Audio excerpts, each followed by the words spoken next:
eu estava ouvindo o Karnal falar e também juntando um pouco o que a Rita falou, que o medo pode partir do desconhecimento de determinada coisa, a gente também tem que olhar com alguma gradação para a gente avaliar o que tem de racionalidade no nosso medo e o que vai partindo e quanto vai partindo para o irracional. E aí, justamente para a gente avaliar que a gente pode fazer uma suposição de sofrimento ou de perigo muito maior do que a situação efetivamente apresenta. E aí, uma maneira de você conseguir trabalhar o seu medo, e a única chance que a gente tem de afastar o medo é enfrentando o medo, porque se você desvia dele, ele te persegue para o futuro, você não consegue trabalhar isso, então a gente precisa enfrentar. E o enfrentamento vai propiciar o conhecimento daquela situação. No geral, a gente projeta algo de uma maneira muito pior do que aquilo se apresenta na realidade. Então, a gente precisa, enfim, pensar nisso e racionalizar um pouco, usar isso como uma estratégia, conhecer aquilo que nos causa medo, justamente para que a gente consiga trabalhar melhor. Então, vamos trazer uma barata agora, Gabriela, para você conhecer tudo. Vamos!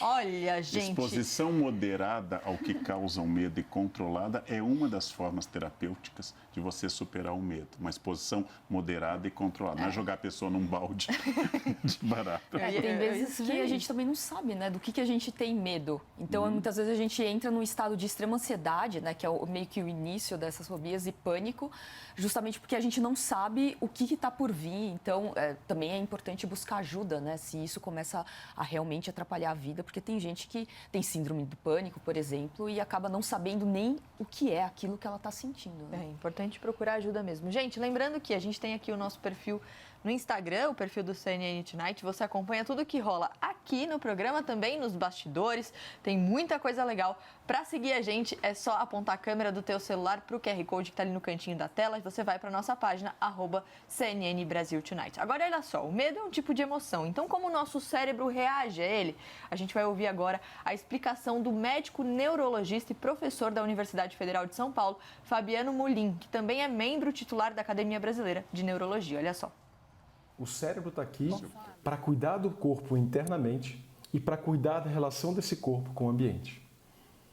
Para cuidar do corpo em relação ao ambiente, a gente discute normalmente no dia a dia. Eu uso a visão, a audição, os meus tatos. Mas a gente fala muito pouco sobre o diálogo interno, sobre a sincronia interna do cérebro e do corpo. Como é que é o nome do resumo que o meu cérebro faz do que meu corpo está dizendo? Afeto. Emoção.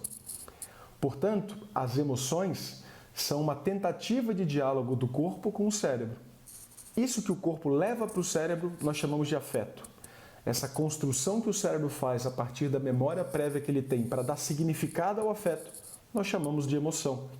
E normalmente as emoções são carregadas de ações, de interações com o meio.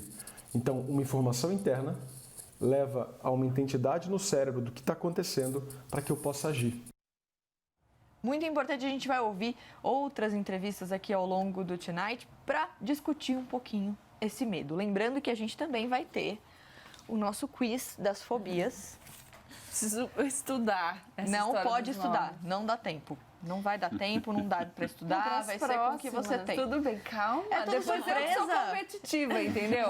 E claro que o Karnal não vai participar, tá, gente? Então, assim, acompanhem que vai ser muito legal a gente falando sobre medo aqui hoje. Quem sabe você não acerta também. Agora, olha só, o medo é muito importante para evitar que a gente se exponha a riscos desnecessários. O medo também tem diferentes etapas, diferentes estágios. Vamos ouvir agora a Júlia Garcia Duran. Ela é professora de Psicologia da Universidade Presbiteriana Mackenzie e especialista em Psicologia da Saúde. Olha só.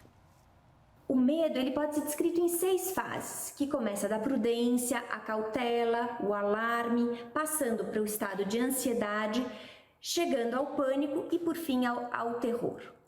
A adrenalina é um hormônio que prepara o nosso corpo para as mais diferentes situações de medo e estresse.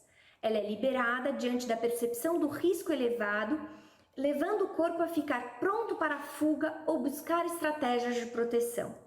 O medo é, portanto, necessário para que o sujeito possa evitar se expor a situações de risco, como alguma ameaça real que o ambiente possa representar.